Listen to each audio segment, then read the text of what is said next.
Bienvenidos a la agenda económica acá en CNN Chile. Tengo este full face y también estoy sentado, que es la posición que ocupamos cuando tenemos un invitado especial. Lo vamos a dedicar a hablar de las pensiones, de la reforma y también de los retiros de fondos. A ustedes lo ven en pantalla el presidente de AFP Cuprum y también de la Asociación de AFP, Pedro Atria. Pedro, gracias por estar con nosotros. Hola Nicolás, muchas gracias por la invitación.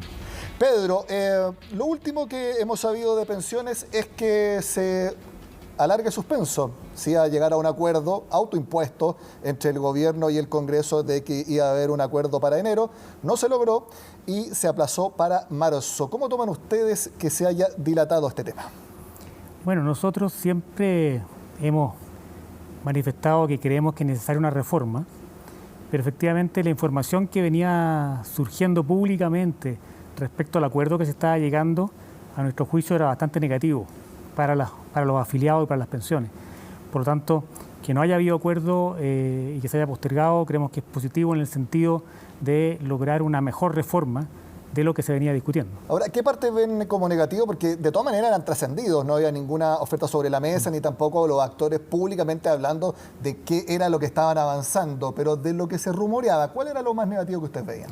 Mira, el fuerte de la discusión ha sido cómo se reparte el 6%. Sí.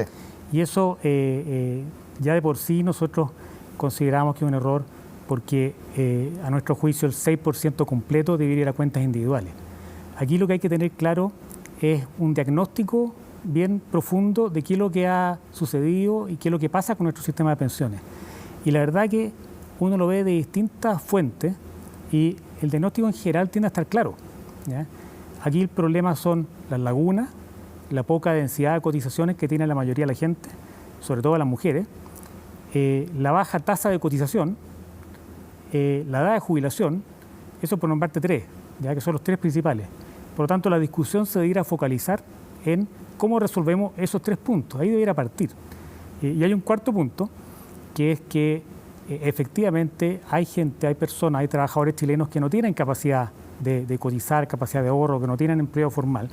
Por lo tanto, tenemos que ir todos solidariamente, y eso somos muy parteros nosotros, que haya esa solidaridad, solidariamente, por la vía de nuestros impuestos, a ayudar a esas personas a que puedan financiar una pensión. ¿Está de acuerdo con la idea que hace un tiempo tomó fuerza, después se fue desinflando un poco, de sacar impuestos, por ejemplo, del IVA? Se hablaba incluso de subir el IVA un punto y que fuera eso pensiones. ¿Ustedes están de acuerdo con eso? Mira, todos esos son temas que son estudiables, ¿ya?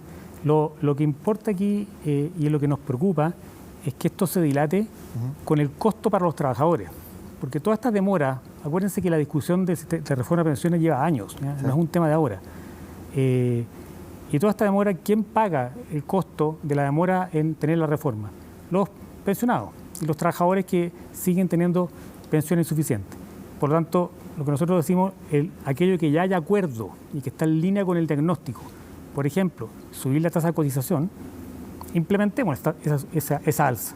Usted habla de que todo el 6% vaya a cuenta individual, me imagino. ¿Eso ustedes lo reafirman con algo más de fuerza luego de distintas encuestas que hablan de mayor confianza en las AFP, luego de los retiros de fondos, al darse cuenta de que la plata de las personas efectivamente estaba ahí? Bueno, nosotros siempre hemos manifestado lo mismo. Sí, pero ¿tiene más fuerza ahora? Ayuda en el sentido que la gente se dio cuenta que efectivamente los fondos estaban y que eran de ellos. Y aquí es importante recordar que hubo mucha gente o algunas personas, algunos economistas que decían que los fondos no estaban. Acordémonos de eso. Hubo líderes de opinión que decían que con las caídas de las rentabilidades que hubo en marzo, esos fondos no se iban a recuperar nunca, que la gente nunca iba a poder disponer de sus fondos. Entonces, muy mala política pública, como fue el retiro de los fondos, sin duda sirvió para que la gente se diera cuenta que los fondos estaban ahí, estaban siendo muy bien administrados por las AFP y que tenían su dinero seguro, cuidado por la AFP, para ojalá tener una buena pensión. En el segundo bloque de la entrevista vamos a hablar precisamente del retiro de fondos, pero respecto a la reforma de pensiones, una opción pudo haber sido, o todavía puede ser, una ley corta que sea solamente que se hace con ese 6% de cotización extra?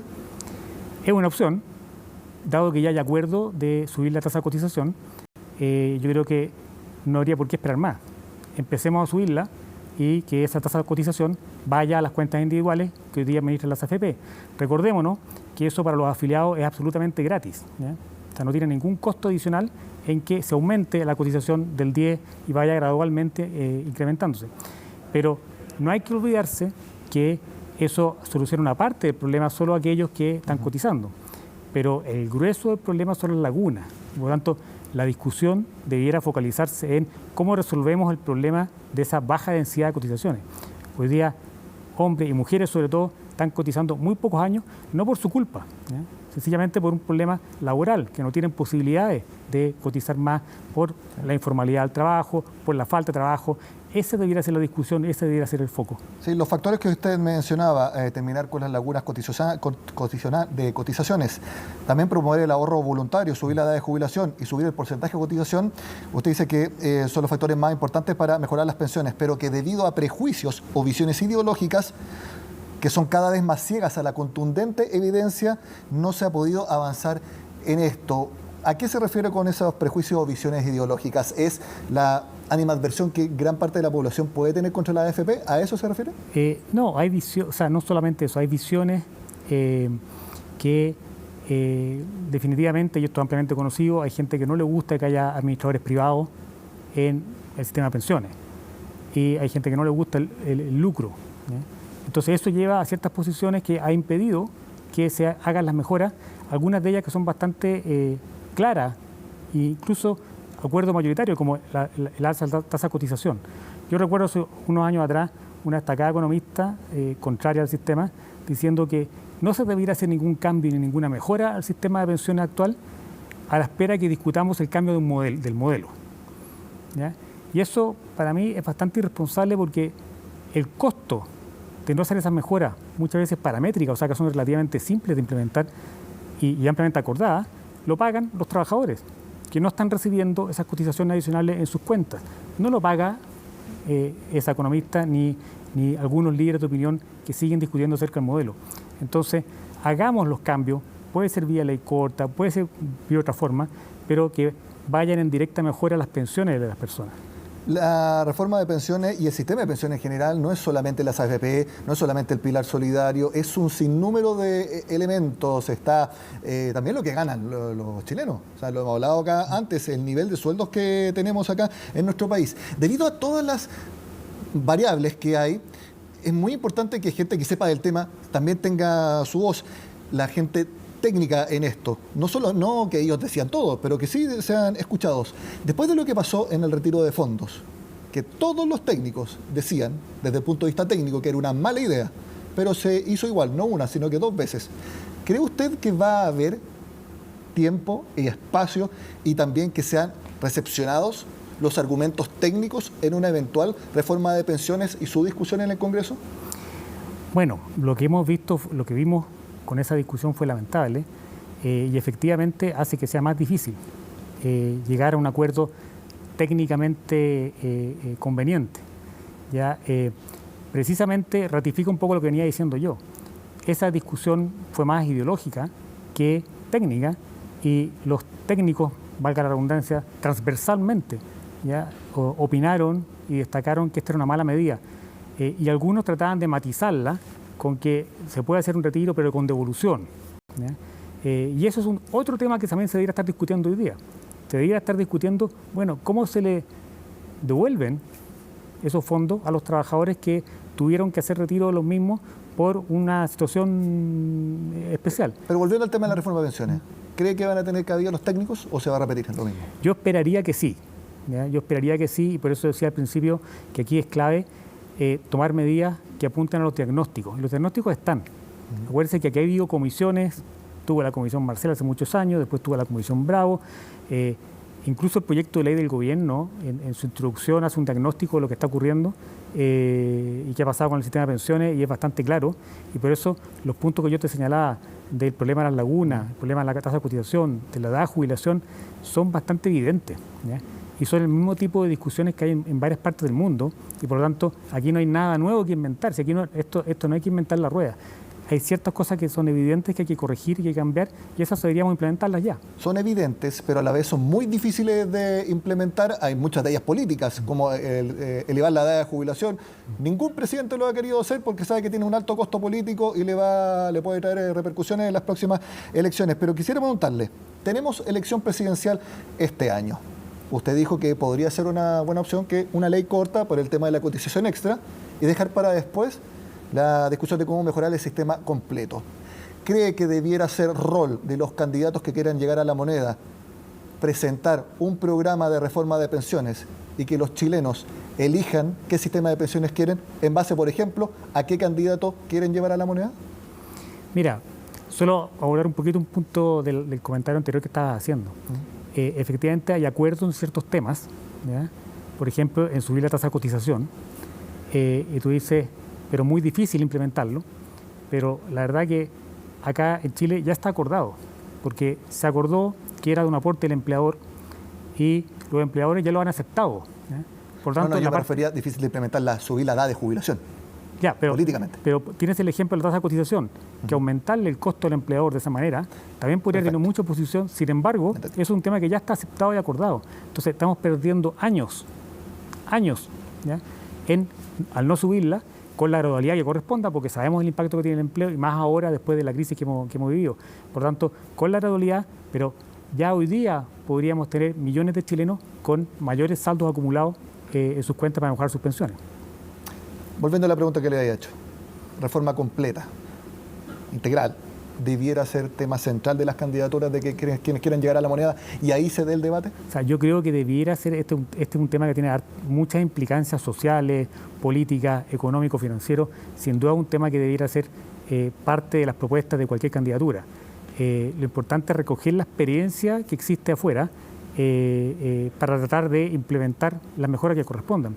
Si esto no es nuevo y no es particular de Chile, esto ocurrió en muchos países y en un plazo de 2 años, 3 años, 4 años, dependiendo del caso, lograron llegar a un acuerdo, porque esto se define en el mundo político, esto no lo definen las AFP ni los técnicos, como decíamos antes, en el mundo político, entre el Poder Ejecutivo y el Poder Legislativo, lograr acordar los cambios e implementarlos. Entonces, eso se puede hacer y hay mucha evidencia de cómo se ha hecho en otras partes del mundo.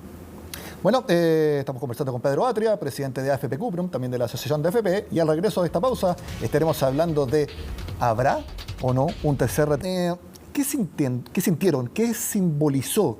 ¿Qué efecto tuvo para la industria los retiros de fondos? Algo que hasta antes de 2020 era absolutamente inimaginable que se podía dar acá en Chile.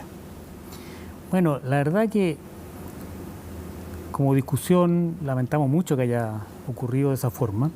Nosotros entendemos perfectamente que, sobre todo en medio del escenario que hubo para el primer retiro, había mucha gente que está en una necesidad urgente, ¿ya? Y lamentablemente, al parecer, y en esta parte no soy experto, las ayudas que iban a llegar del Estado no llegaron en los tiempos y en las formas que correspondían. Por lo tanto, surgió esta necesidad con una discusión que fue bastante pobre, la verdad, para hacer este retiro.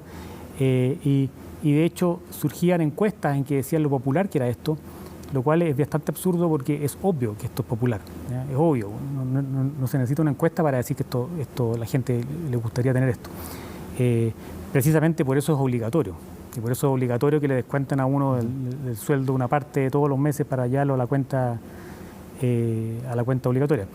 Y también es malo porque es obvio que esto afecta a las pensiones en el futuro. Y no hay ningún mecanismo de reembolso, ¿ya? Ningún mecanismo cómo recuperar esto. No hubo ningún mecanismo de focalización, por lo menos apuntando a la gente que realmente lo necesitaba. En otros países se implementó así, Australia, por ejemplo, un país que se implementó, pero había que cumplir estos requisitos, ¿ya? Aquí se buscó que esto fuera universal, incluso con el tema tributario. Entonces la gente de más alto ingreso pudo retirar fondos en el primer retiro, incluso con un beneficio tributario importante. Entonces, cuando yo me refería al principio y me preguntabas tú esto que hay razones ideológicas detrás, esta es una demostración, ¿ya? Bastaba escuchar las declaraciones que había para darse cuenta cuál es la razón que había detrás. Y nosotros siempre manifestamos que no compartíamos lo que se estaba haciendo. Sin embargo, nosotros tenemos que someternos a lo que se defina. Y por lo tanto, el momento que la ley definió que este retiro IVA, nosotros tuvimos que ser lo más ágiles y eficientes posible para poder entregarle los fondos a las personas que lo requirieran. Y ahora, ¿ustedes creen que dependiendo de las circunstancias, de la emergencia, en cualquier momento puede haber un nuevo retiro? No solamente ahora por la pandemia, sino que por cualquier motivo de importancia, lógicamente, que como se dijo, esa puerta ya se abrió y que muy difícil se vuelva a cerrar completamente. Bueno, eso precisamente era uno de los grandes, y si que no el principal problema de hacer el primer retiro. Nosotros nunca dijimos que aquí iba a quedar un descalabro en el mercado de capitales ni nada por el estilo. ¿Ya? Sabíamos que no iba a pasar así. Y si uno supiera y alguien le pudiera garantizar que esto se hace solo por una vez, ¿ya? Por una emergencia extrema, como ha sido una pandemia a nivel global, mundial, puede ser. Pero nosotros sabemos que cuando esto se abre la puerta y después vino el segundo, y ya se está planeando el tercero, ¿ya? Por lo tanto, ese precedente, que ya lo conocíamos, que ha pasado en otros países, ¿ya? O sea, no es algo nuevo, no había que ser mago para darse cuenta de eso. Es lo que nosotros encontrábamos sumamente negativo, porque al final del día, indudablemente, la gente se va a quedar sin pensión, como pasa hoy día con cerca de 4 millones de personas. Bueno, usted lo menciona, ya se han presentado iniciativas para un tercer retiro de fondos. La pregunta es, ¿hay piso político para eso? Lo vemos en la nota que preparó Felipe Hernández.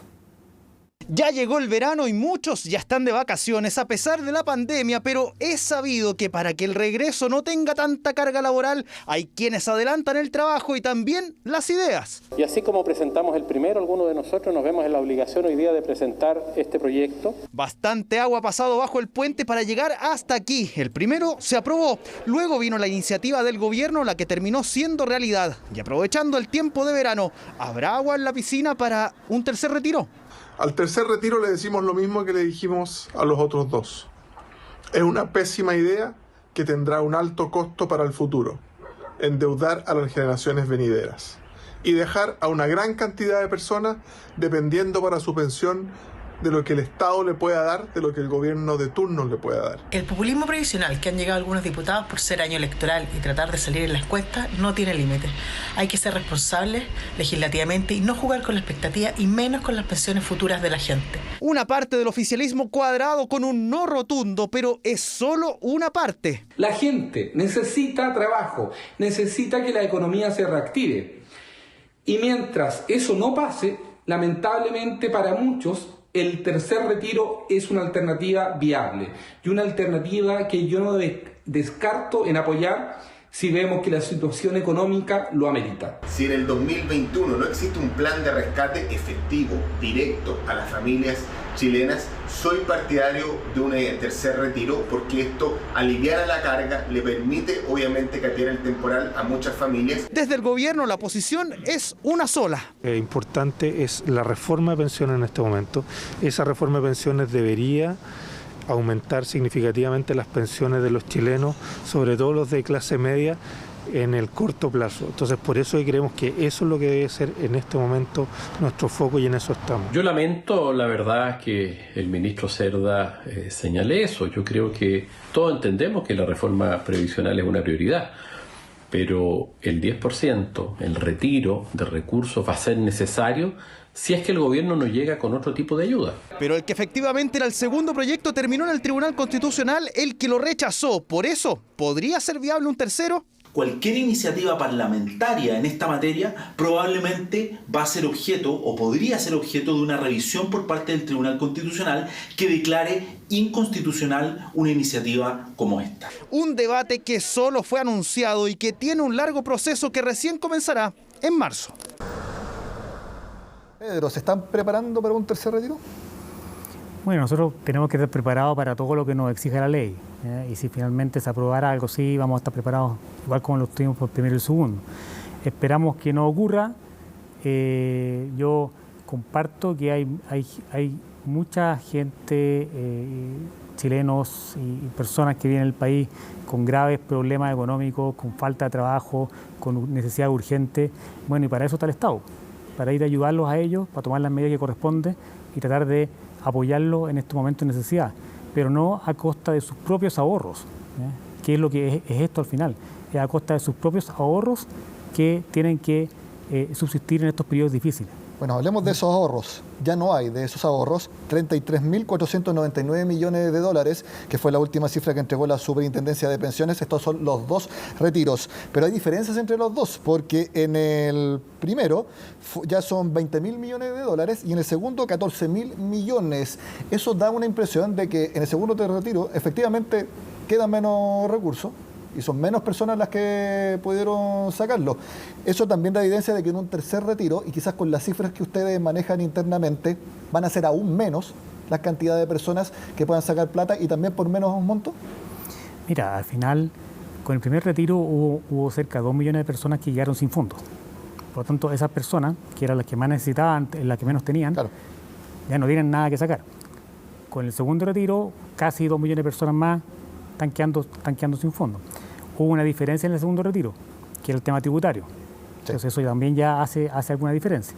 Depende si finalmente hicieran un tercer retiro, cómo funcionaría. Pero indudablemente la gente que más necesita ya no tiene fondos para rescatar. ¿Y tiene alguna estimación de cuánta gente se quedaría en total, sumando los 3 retiros, si se concreta un tercero? No, yo no tengo el dato, porque el tercer retiro es algo que esperamos que no ocurra. De nuevo, yo insisto en que toda esa gente que tiene esas necesidades urgentes, que las hay, sin duda, y nosotros sabemos y reconocemos eso, es importante que el Estado vaya en apoyo a esas personas. Para eso todos pagamos los impuestos, ¿no? Y por lo tanto, el Estado es en este momento el que tiene que ver las mejores formas de solucionar ese problema y no traspasarle el problema a las personas para que ellos mismos con sus ahorros se financien su situación extraordinaria. ¿Y cómo se explica que sacando 34.000 millones de dólares, vendiéndolos rápido, no hayan caído fuertemente las rentabilidades de los multifondos? ¿Cuáles fueron las razones principales? Hablan de la ayuda que entregó el Banco Central, hubo también gestión de parte de ustedes, pero también hubo un poco de dramatismo exagerado respecto a lo que podría provocar. Mira, nosotros, como te lo dije antes, nunca pensamos que iba a haber un caos o algo dramático en el mercado. Y por lo tanto, esos anuncios no fueron nuestros. Lo otro es que nosotros planificamos cómo hacerlo. Tú vas eligiendo cuáles son los activos más apropiados, que tengan menor impacto, aquellos que te entregan más liquidez. Tú vas preparando los portafolios en ese sentido. Nosotros tenemos un portafolio diversificado en todo el mundo y esto, claro, esta liquidación de activos tiene algún impacto en el dólar, tuvo algún impacto en el dólar, tiene impacto dependiendo en qué fondo está en la renta fija. Vino el apoyo del Banco Central. Es una suma de acciones que se toman para tratar de que se minimice el impacto. Obviamente, si esto sigue, ahí sí puede cambiar. Pero hoy día todavía estuvimos en un rango de algo que se puede manejar razonablemente bien. De hecho, en enero subieron todos los multifondos, casi 6% ELA. Lo mismo pasó en noviembre, que también subieron muy fuerte en diciembre, cayó algo. Y hay algunos que están haciendo los cálculos. Oigan, los que todavía les quedan fondos, por la rentabilidad ya recuperé lo que saqué. ¿Ese es el caso? ¿Hay casos de eso? Sí, los fondos han rentado bien varios meses y por lo tanto ese es otro costo oculto a la gente que se le traspasa a las personas al decirle que se financien con sus propios ahorros. Ellos también perdieron todas estas rentabilidades adicionales que hubieran obtenido. Por lo tanto, el costo para esas personas es muy alto. Por eso esto es una muy mala medida y que finalmente las personas las van a pagar cuando no tengan pensión el día de mañana. Y va a tener que ir al Estado en ese momento a apoyarlos de alguna manera porque no puedes dejarlos sin ningún ingreso. Por eso es un error y el Estado tiene que diseñar las políticas adecuadas para ir en ayuda a las personas que están sufriendo hoy día, ¿ya?, sin afectar estos ahorros que son para la pensión. Pedro, mi última pregunta, que quería hacerlo con una cifra. Según un informe de CIEDES, de las pensiones de las jubilaciones autofinanciadas, es decir, solamente con lo que ahorran en las AFP, en octubre el promedio de la pensión autofinanciada fue 261.000 pesos. En mujeres, 130.000. Nosotros los hombres, bastante más, pero igual es pocos, 387.000 pesos. Pero esa cifra, 261.000 en promedio. ¿Usted cree que realmente se puede subir? ¿Es algo que se puede lograr? Claro, hay que ser cuidadoso con los promedios, sí, porque ahí incluye muchas personas que pueden haber cotizado un mes en su vida. Es verdad. ¿Ya?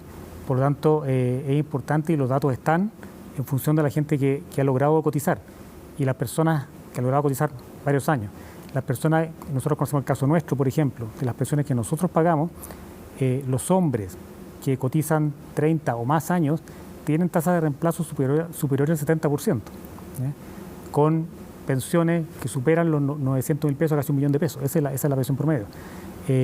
Pero obviamente hay gente que pudo cotizar durante una parte importante de su trayectoria. No todo, no el 100%, porque está en el tramo entre 30 y 40 años, por lo tanto hay personas que pueden haber estado 10 años sin cotizar y así todos obtienen buena tasa de reemplazo.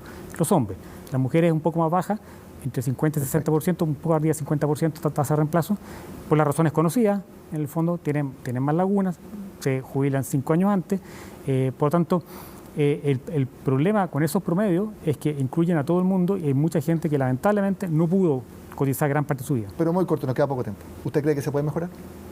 Sin duda, pero tomando las medidas correctas, que son un poco las que yo les estaba comentando. Hay que abordar el tema de las lagunas, hay que abordar el tema del mercado del trabajo, la informalidad en el trabajo, la tasa de cotización, la edad de jubilación. Esos son temas que hay que abordar y resolver.